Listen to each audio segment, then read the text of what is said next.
So today we have Dr. Chris Fitters joining us for a didactic. This is related to a conversation that we had when Bajan presented two cases.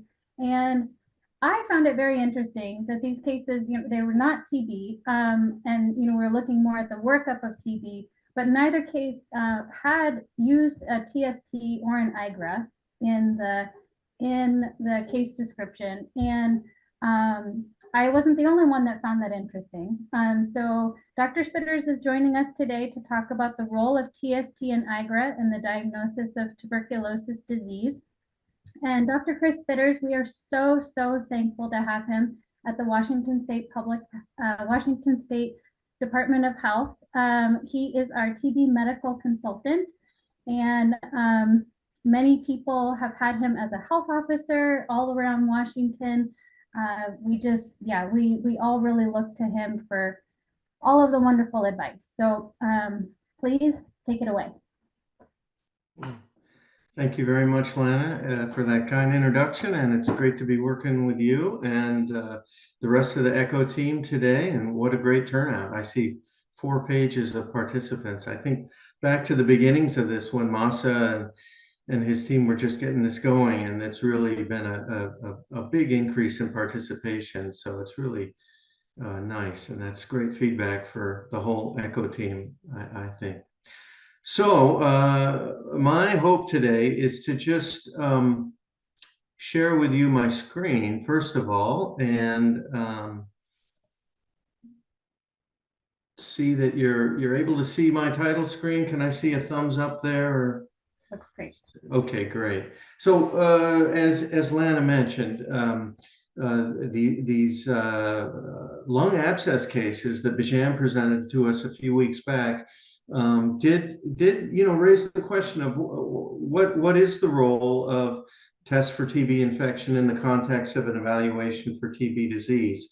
Mostly this is guideline based. I'm not really here to show the whole basic science background behind all that, but to just lay out sort of the regime of the TB control world's thinking about the role of these tests in the context of evaluation for active TB, and hopefully reassure you all that you've been doing the right things. For many of you, this will be a review.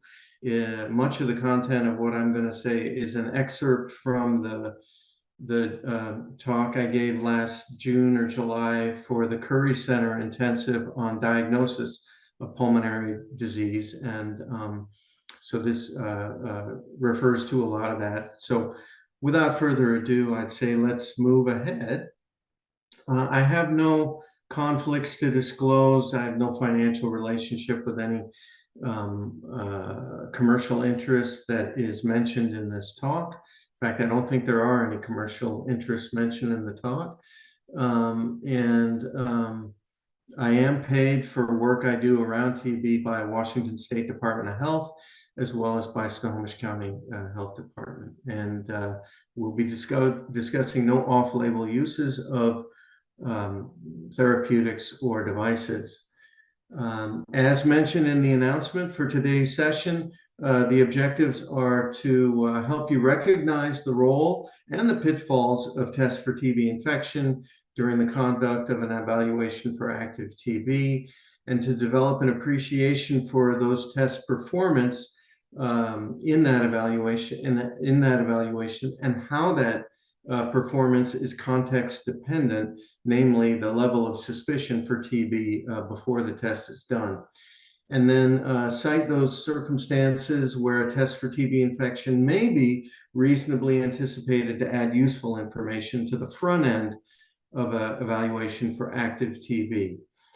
So everything I've said implies what I'll now say explicitly. These comments do not impact the clear role that these tests play in diagnosing latent TB. So we're just talking about the evaluation for active TB today. So let's start out with a story. This is, I feel like I've witnessed this many times, but I don't have a specific case to cite, but this is kind of the general flavor of what we see once or twice a year, it seems like, in each of the major counties. So we have a young adult from a medium to high risk TB risk country who presented with 4 weeks of productive cough to urgent care or their local community clinic. They were diagnosed with, lower respiratory tract infection, not otherwise specified, no additional testing done, prescribed broad spectrum antibiotic, let's say amoxicillin and clavulanate. So they took that for a round and they came back and they weren't better. So a couple of weeks later, the clinician thinks TB and says, well, maybe we ought to place a tuberculin skin test. That comes back 00.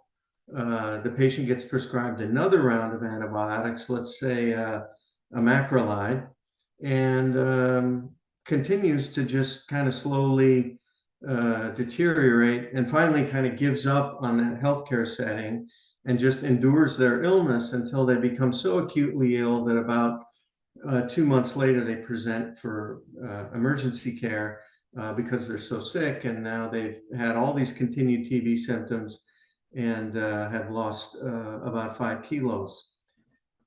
So our first audience participation question will be this. Veda, do you want to take it from there and I'll do the audio? What diagnostic test was most noticeably absent from this case's workup thus far? And this is, you can only pick one.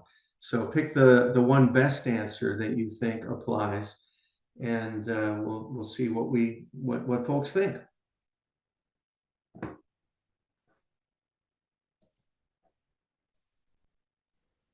Okay, we have 50% participation. Let's go to 60. Okay, 60%. I will end the poll. And here are the results. Okay, so we've got more than half saying that the most needed test early on here would have been an X-ray. Sputum came in second with IGRA's about 10% of respondents. So I'm going to go with the crowd here. I think that X-ray is the most important, next diagnostic test after talking to the patient when there's suspicion for TB. Sputum has a role, and in fact, in settings where radiography is not readily available, like high incidence, low resource settings around the world, sputum is the first test done. But in our setting where radiography is generally feasible and easy to get, we'll start with that. So let's go to that chest X-ray. And again, this is a hypothetical case, but this is the kind of thing that's come back to the patient, to the clinician, and to all of us in public health when these scenarios emerge. So you see bilateral cavitary lung disease, and this patient had 4+ sputum.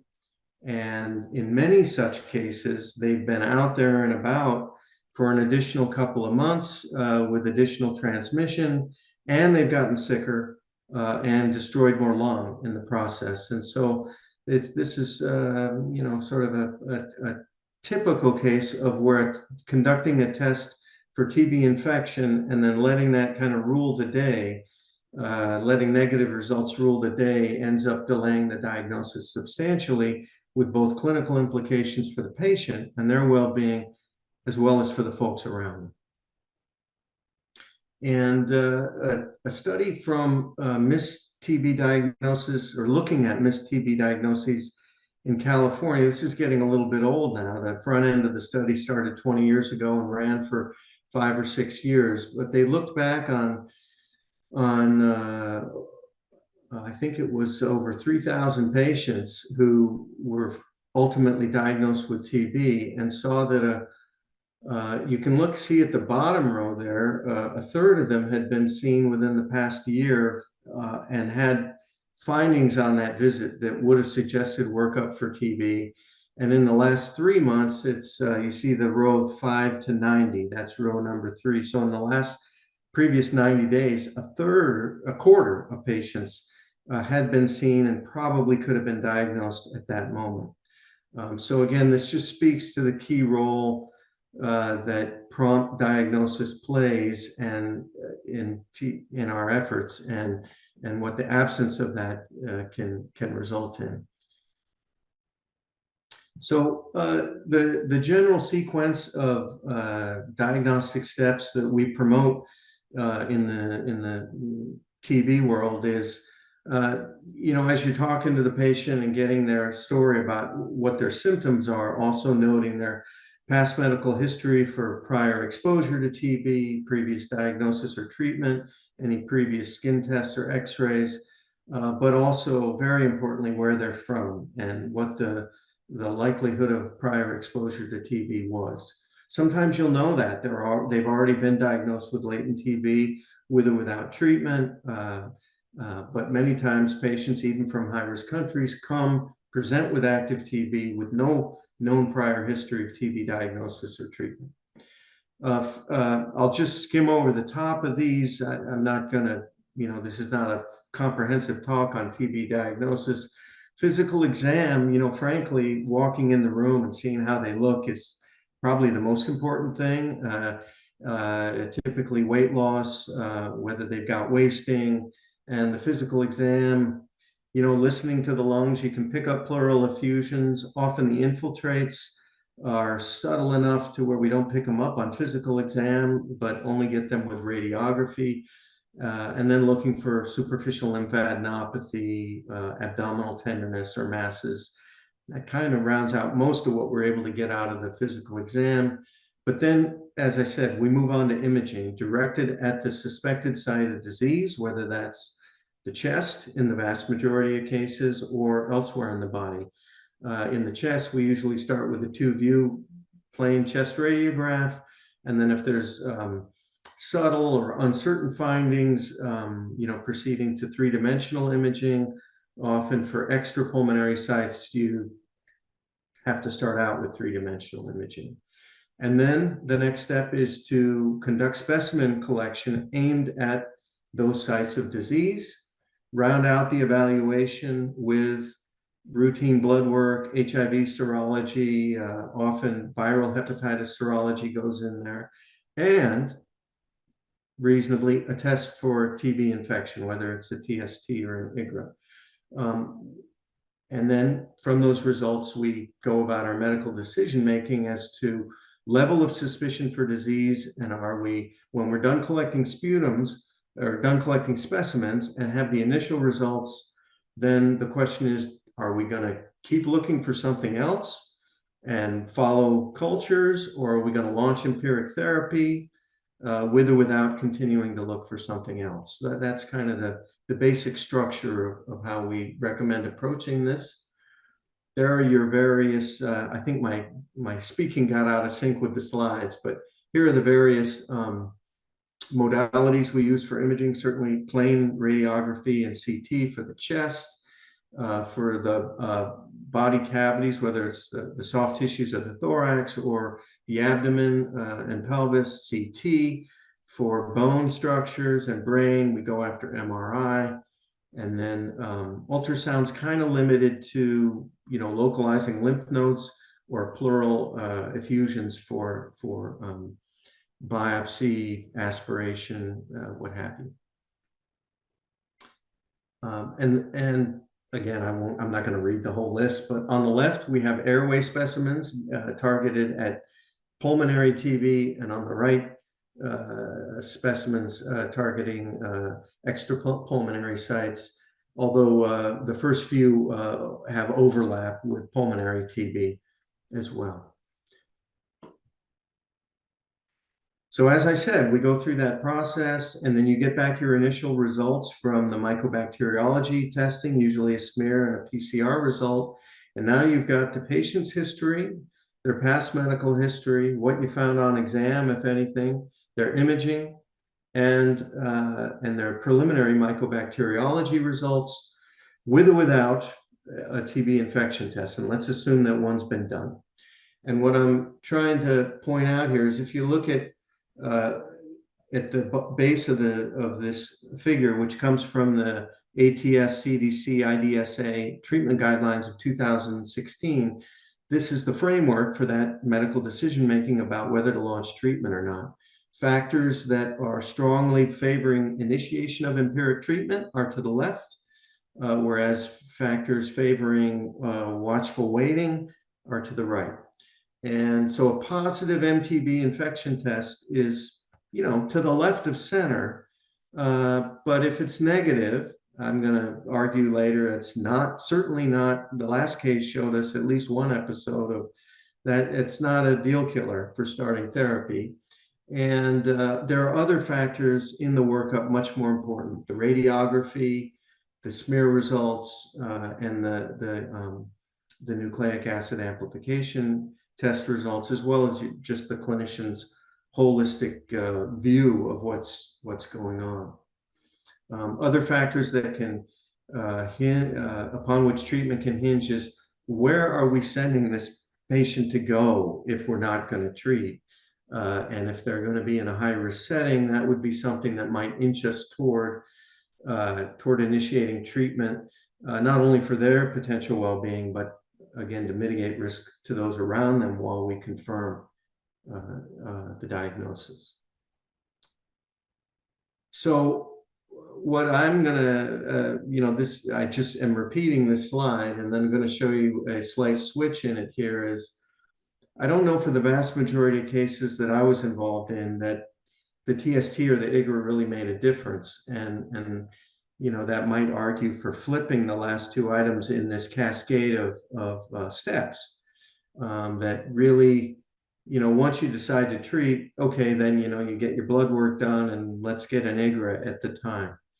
And, that's not a hard and fast rule. It can happen at any point. I think the key message that I'll be repeating is that the negative predictive value of a negative TST or IGRA, that is, its ability to say results negative, this patient does not have active TB, is very weak and exposes the patient, the clinician, and the community to a large risk for error. And so that's why we de-emphasize its role. It can be done. We're not telling you not to do it, but just weigh it appropriately. Okay. And again, here's another visual of why we think that. This is a plot of the strength of QuantiFERON results. So the y-axis, the higher you go up, the stronger the signal on that TB1 minus nil, or this is back in the days of just, I think, one antigen, but now we have two antigens that we test. And so if we look at this left column here, we see most of these results come in well above the cutoff of 0.35, right? But there's quite a few people with TB disease who have negative results, and the same can be said for tuberculin skin test.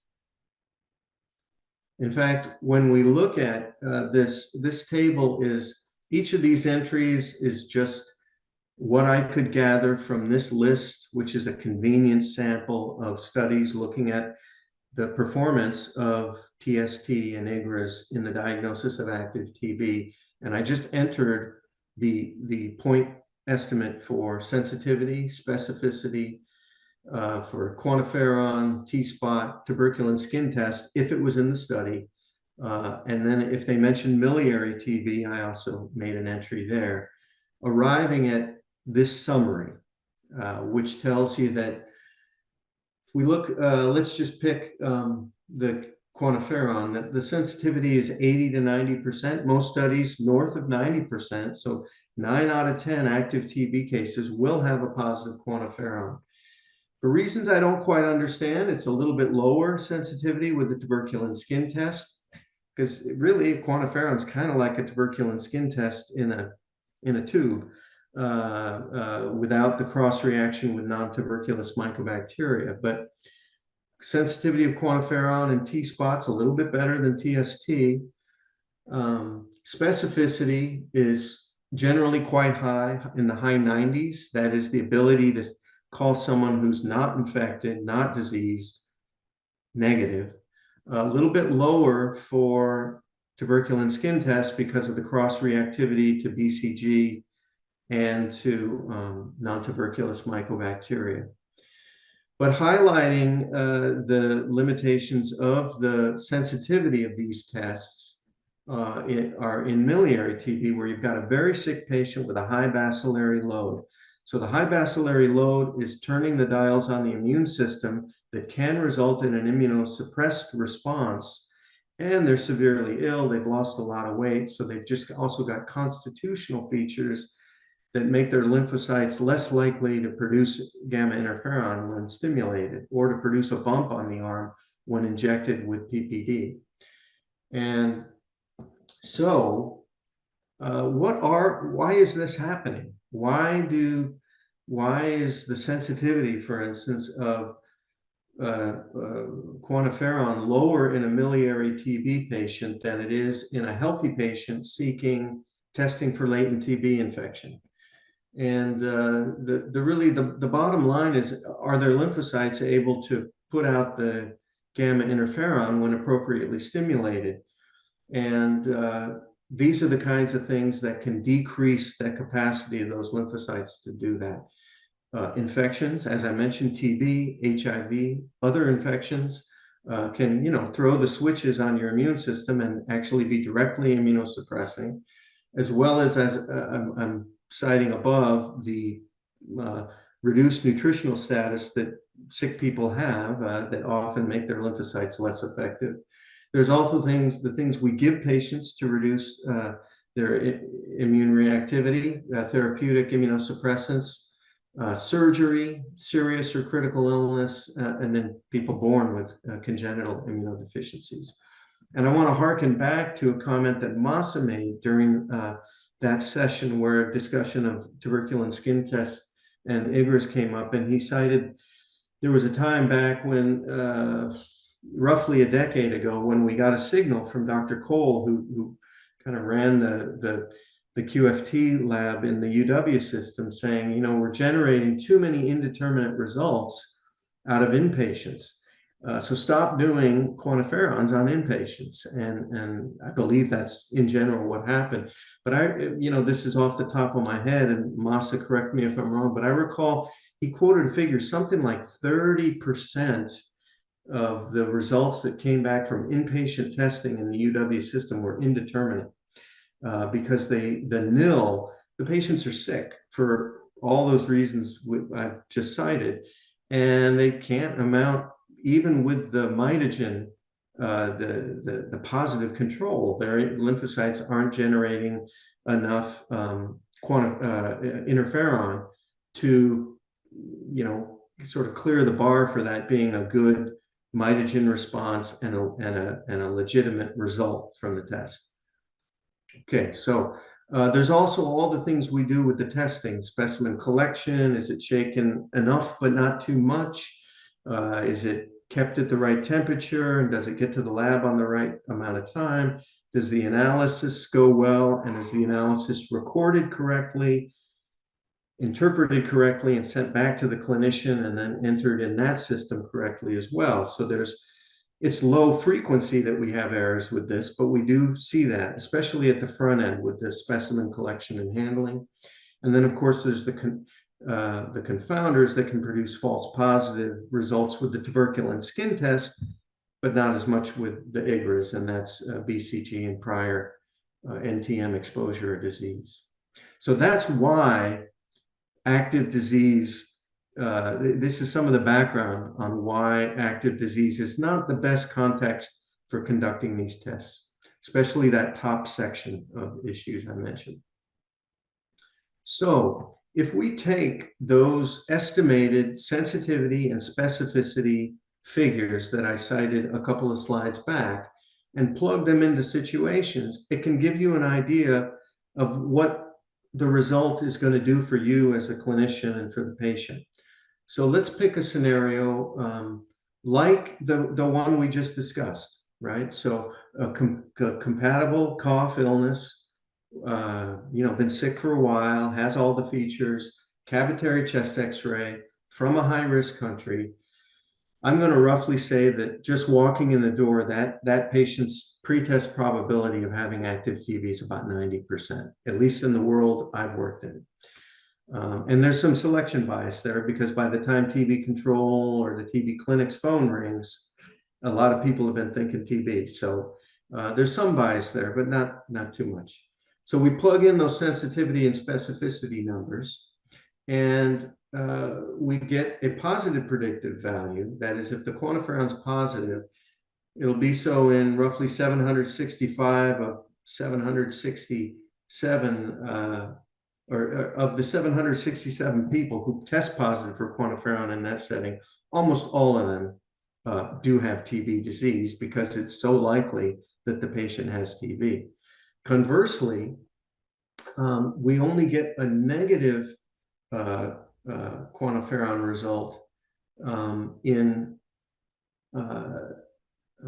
let me restate this. Of those with a negative result, with a negative quantiferon result, which is 233 in this hypothetical scenario, only 98 or 42% did not have TB. 135, more than half of them had TB, but the sensitivity of the test is limited. So many of the patients in this hypothetical cohort had TB, and so your predictive value is less than a flip in a coin. So that's an example of where I just wouldn't bother doing a test for tuberculosis infection in that individual unless down the road we still couldn't figure out what was going on with them. Here's another scenario. All right, I mentioned miliary TB, so let's take a patient with an unexplained febrile illness, a 10-kilogram weight loss, and on chest imaging they have miliary pattern. They're from a high-risk country.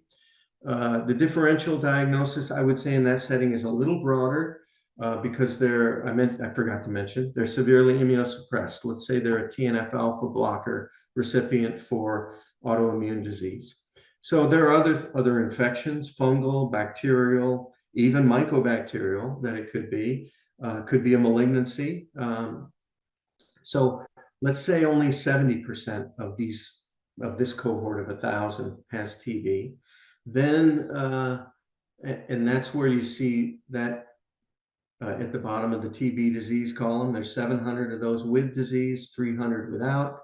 Quantiferon is going to pick up, or an IGRA is going to pick up roughly 600 out of the 700.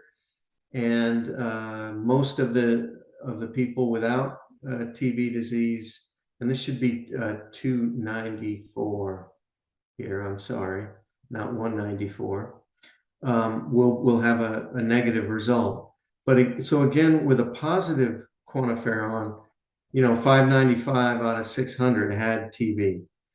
So, but that didn't really do much for us because we're still going to collect all those specimens. And again, we wouldn't want to rule out TB disease if the negative predictive value is only 35%, right? So again, it's worse than flipping a coin. So let's go back to this. I'm going to reread this statement about this patient.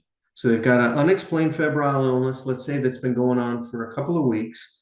They just feel bad and they have a fever, no real localizing symptoms, 10-kilogram weight loss, TNF-alpha blockade patient.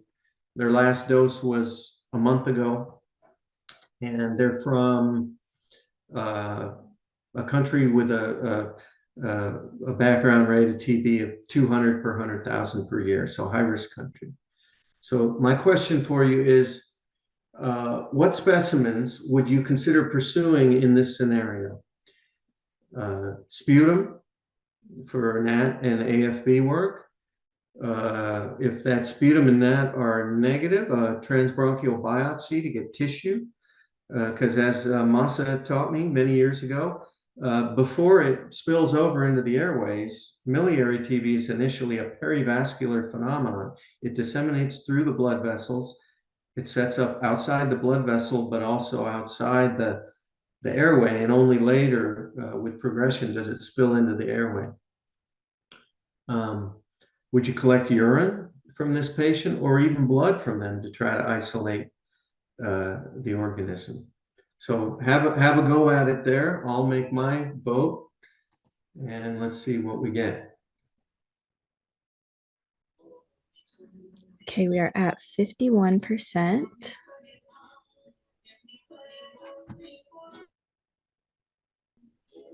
Okay, looks like voting has stopped, so I'm going to end the poll.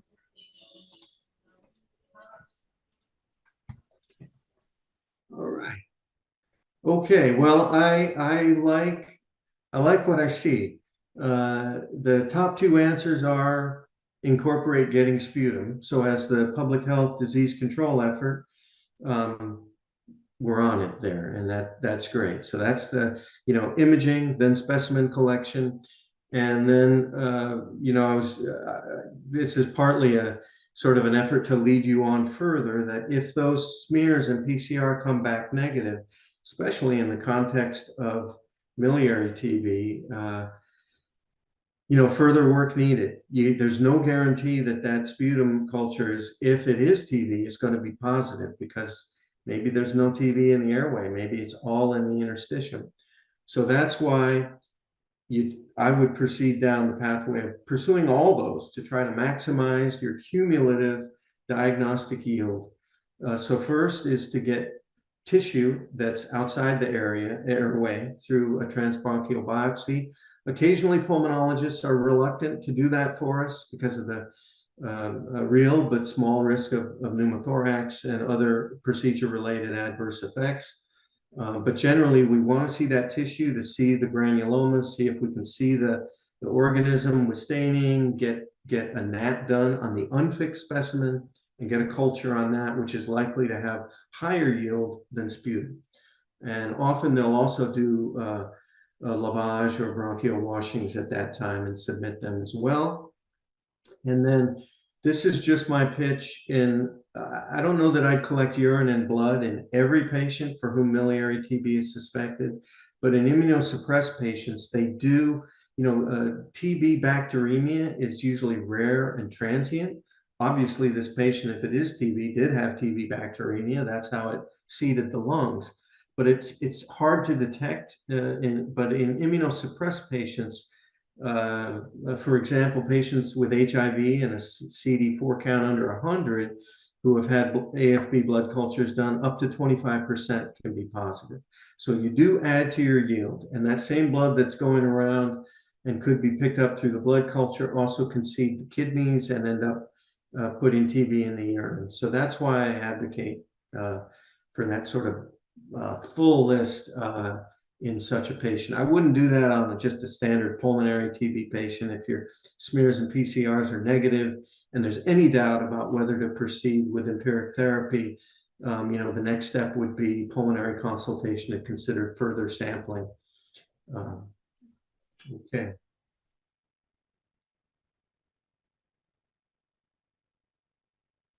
Last hypothetical scenario. This is a patient with a very low likelihood of TB. They walked into the urgent care clinic. They've been sick for 48 hours with acute onset of cough, fever, sputum, and look quite ill. They have no known epidemic. They're born in a low risk country and have never worked, played, or volunteered in a high risk setting. And so I had to put a number down to make the math work. So I gave them a 1% chance of TB, although I think it's even less than that. And when you plug the TB infection test sensitivity and specificity into that, if they're positive, that's no guarantee that they've got active TB. They might have latent TB. In fact, they probably do. Where they got it is unclear, but you can sort that out later once they're better. But the negative predictive value is very high there, since most of the patients in the cohort don't have TB, and these tests are fairly specific. So it calls most of the negatives not infected. But I don't know that you really needed that in this setting. I mean, we don't usually do a skin test or an IGRA on a patient with acute community-acquired pneumonia. The difference might be if they come back in 2 weeks, then they need a full TB workup or consideration for, imaging and then proceed from there. Right. So moving on to some summary statements about what I've tried to share with you today. Again, the first bullet, the clinical syndrome of TB is very sensitive, but it has limitations in terms of specificity because there's so many different things that can cause these syndromes. So you can't rely on that alone. And furthermore, 10% or so, some studies up to 20% of patients with active TB, it's usually that paucibacillary smear negative, they are asymptomatic. So even patients with TB sometimes don't have symptoms. But the general diagnostic sequence of what's going on with them clinically, what their epidemiologic and medical history is, moving into imaging, specimen collection, and then medical decision making is the general flow, and sort of culminating in my assertion that the IGRA or TST adds little, if anything, to the pre-treatment working diagnostic process for affirming or excluding suspicion of active TB. And in some circumstances, like the first scenario that we opened up with, it can even be counterproductive, not only in terms of delaying the diagnosis, but it can make it harder to convince the patient that they do have TB because they say, well, my TB test was negative. So it doesn't make it impossible, but it just kind of adds to the burden of getting their psyche switched over to accepting and accepting that TB is on the table.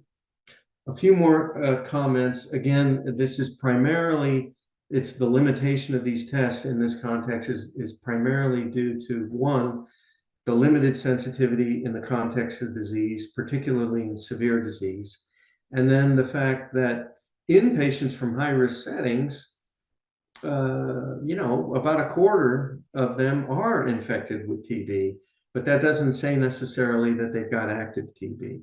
So, in my mind, these become accessory tests that help you with a tiebreaker down the line if the rest of the workup isn't leading you to where you want to go. And again, to emphasize, a negative TB infection test should never terminate an evaluation for active TB. It should always proceed through with imaging, and if the imaging is suggestive, then pursuing specimen collection as well. And positive TB infection test results should never be the sole basis or the primary basis for diagnosing active TB. Some additional thoughts that came up in discussion that I thought I would share with the group is that, again, to restate, so IGRAs and TST are primarily about testing and diagnosing latent TB infection. And as I mentioned, the one colleague who works, overlaps with TB, but outside the TB world in general, these anecdotal experiences that I think most of us have had with a negative TST or IGRA halting a TB evaluation that should have continued and then resulted in adverse consequences for the patient and the community they really stick in your head. And so sometimes that might lead us to overemphasize this feature of the diagnostic process, but there you have it. That's the world we live in. And the other is that chest imaging and sputum collection, as I mentioned at the front end, are relatively feasible tasks in most settings that we work in here. So we don't have to leapfrog or move to another test before we pursue imaging and, if appropriate, specimen collection. And then the other is sort of an acknowledgement of an arguably selfish perspective that we have the luxury or privilege of working in the TB world. And that is when someone comes to us in the categorical TB clinic, TB program setting, our real duty is, does this person have active TB or not? And I just don't see the TB test infection tests helping us very much and potentially leading us astray in that setting. And that's why we can do without it. Conversely, if you're working in a general medical or general ID setting, the question, you know, that the world is asking of you and the patient is what do I have? Not do I have TB or not? And in that context, it can make more sense to include a test for TB infection. We just urge that it not be weighed too heavily in either direction. I did want to cite, both for your learning objectives and to just review in closing, one scenario where down the line, after the initial evaluation and initiation of empiric treatment, TST or IGRA, it does come in handy. And that is in making a diagnosis of culture negative TB. Now, the basic features of this are the patient had a compatible clinical and radiographic syndrome. These are usually paucibacillary cases. And by the way, these comments do not apply to extrapulmonary culture negative disease, which is another medical decision-making process about confirming them and finalizing their therapy plan. So this is just culture negative pulmonary TB. That happens in 10 to 15% of cases. And what we look for is that they have improved clinically and or radiographically, ideally both, on therapy. And that combination right there, patient had a clinical radiographic syndrome consistent with TB. We started therapy, they improved. That's pretty strong evidence for culture negative TB and can justify continuation of a course of therapy for culture negative TB, which is usually adding on 2 more months to the first 2 months of therapy for 4 months total. A positive TST or IGRA really puts a nice cherry on top of that, but it's not, for clinical purposes, it's not a game breaker if that's negative or a deal breaker. You can decide that a patient with a negative TST, you still have no other explanation. You can still decide to continue that you know, there's nothing else that better explains what's going on. This is culture negative TB. I'm treating it regardless of the negative TB infection test result. So that's the clinical side. The surveillance side, for those of you who work in local and state TB programs, the case definition for clinical, which I just gave and is there on the left, is a little bit different. So to count the case as a report of a verified case of TB, you do need that positive TST or IGRA down the line. So, and generally when that happens, in my world, has been when you do the cultures are negative, you do the follow-up x-ray at 2 months, it's improved, and you ask, well, what was the TST or IGRA? And if it was not done yet, or of questionable quality, either because the patient was sick or other reasons external to the patient, then go ahead and repeat it then and see if you get a positive so that you can count the case. And that's it. I'm going to pass it back to our moderator for discussion and Q&A. Thanks so much for your time and attention.